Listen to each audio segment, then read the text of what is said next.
What if the next planetary disaster isn't aimed at Earth, but Mars? Harvard astronomers are raising the alarm.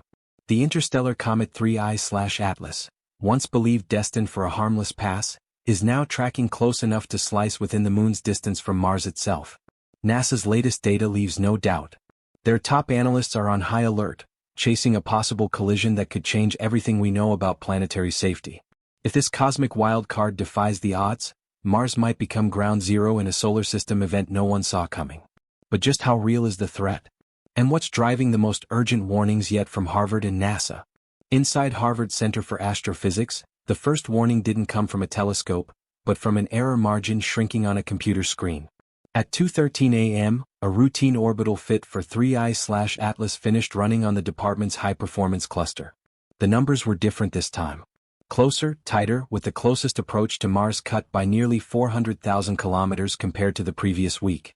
Not a direct hit, but now well inside the orbit of Phobos, Mars' innermost moon. The margin for error, once measured in millions of kilometers, had collapsed to less than the distance between New York and Los Angeles. Within hours, a flurry of encrypted emails and flagged Slack messages bounced between offices. Graduate students ran Monte Carlo ensembles feeding in data from JWST and VLT. Each new observation from the network of ground and space telescopes nudged the trajectory a fraction closer to Mars. By the afternoon, a draft press release was circulating with the subject line, "Potential Mars Intersection Urgent Review." Professor Lowe's team wasn't alone.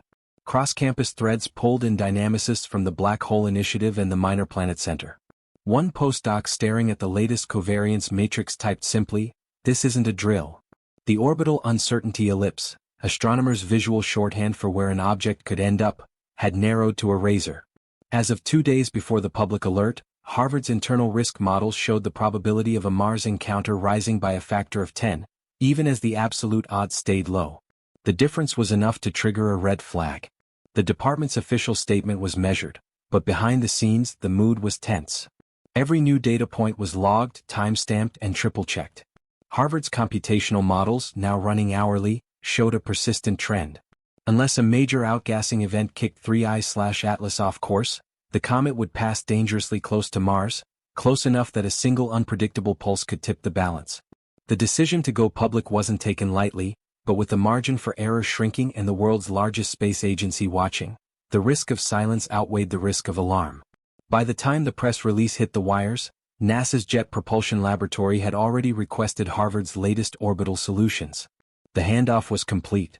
For the first time, the world's attention shifted from academic caution to planetary defense. And the question hanging over every monitor in Cambridge: what if the next data point brings Mars into the bullseye? At NASA's Jet Propulsion Laboratory in Pasadena, the handoff from Harvard triggered a rapid recalculation. JPL's trajectory analysts, accustomed to running thousands of orbital solutions for near-Earth asteroids, now turned their full attention to 3I/Atlas. The latest batch of astrometric data piped in from the Hubble Space Telescope and ground-based arrays forced a revision of the close approach numbers yet again. The projected safety margin once measured in planetary diameters had shrunk to a scale more familiar to lunar missions. As of the 14th of September, the best-fit solution placed 3I/Atlas within 1.95 million kilometers of Mars, a distance less than 6 times the gap between Earth and the Moon.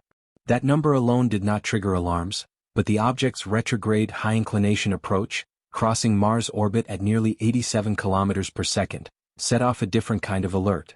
At that speed, even a glancing blow would unleash energy on a scale never witnessed by human eyes.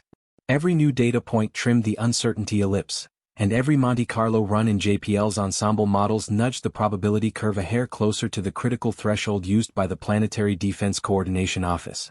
In the control room, the lead analyst, Dr. L.C. Jones, quietly raised the internal monitoring flag. The object now fell within the PDCO's heightened scrutiny zone, a category reserved for events that could in principle jeopardize active assets or trigger international response protocols. Inside the agency, the call went out for cross-checks. The Mars Reconnaissance Orbiter was tasked with high-cadence imaging of the projected inbound path. The Deep Space Network's Goldstone antennas were scheduled for radar observations, aiming to resolve the nucleus and refine the velocity vector. Liaisons from the Planetary Defense Coordination Office joined the nightly briefings, their presence a reminder that this was no longer an academic exercise. NASA's public statement remained measured, but the internal consensus was clear. The risk, however remote, now carried the full weight of government attention. For the first time, both Harvard and NASA's models converged on a single message. The margin for error had collapsed to a scale where planetary defense protocols demanded notice. The next few weeks would determine whether 3I/Atlas would simply graze Mars or if the red planet had just been placed in the crosshairs of an interstellar missile. At the heart of the 3I/Atlas mystery lies a rhythm that defies comet science. Not random, not chaotic. Every 17 minutes, like clockwork, the object's tail erupts in a measured pulse of gas. Time series data from the Gemini South Telescope in Chile, cross-checked by arrays in Hawaii and space-based platforms, confirm the cycle, 17 minutes, precise to within a few seconds, repeating for days on end. The effect is visible in the brightness curve, a sawtooth pattern rising and falling with each eruption. Spectrographs reveal a surge of cyanogen and carbon monoxide, the telltale markers of cometary outgassing. But here the timing is uncanny. Ordinary comets vent gas when sunlight hits fresh ice. Those eruptions are messy, triggered by cracks, surface spin, or uneven heating.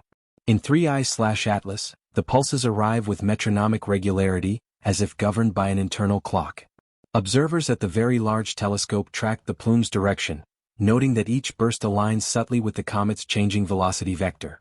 Over a single night, the cumulative thrust from these eruptions nudges the object's path by measurable amounts. Harvard's photometry logs show microaccelerations matching the timing of the gas events, feeding directly into the updated trajectory models. The implications are unsettling. If each pulse acts as a tiny thruster, then 3I/Atlas isn't drifting passively through space. It's steering. The 17-minute cycle, validated across observatories, introduces a variable that no gravitational model can ignore. For planetary defense analysts, this means every new pulse could narrow or widen the margin of safety. The next scheduled eruptions, already plotted on global telescope networks, are watched with growing anticipation. Is this periodicity a natural resonance or something stranger? As the countdown to the Mars encounter continues, the object's clockwork behavior has become the focal point of late-night debates in observatories from Cambridge to Pasadena. No known comet in the solar system pulses this way. The question is no longer just about where 3I/Atlas is headed, but how and why it moves with such precise intent.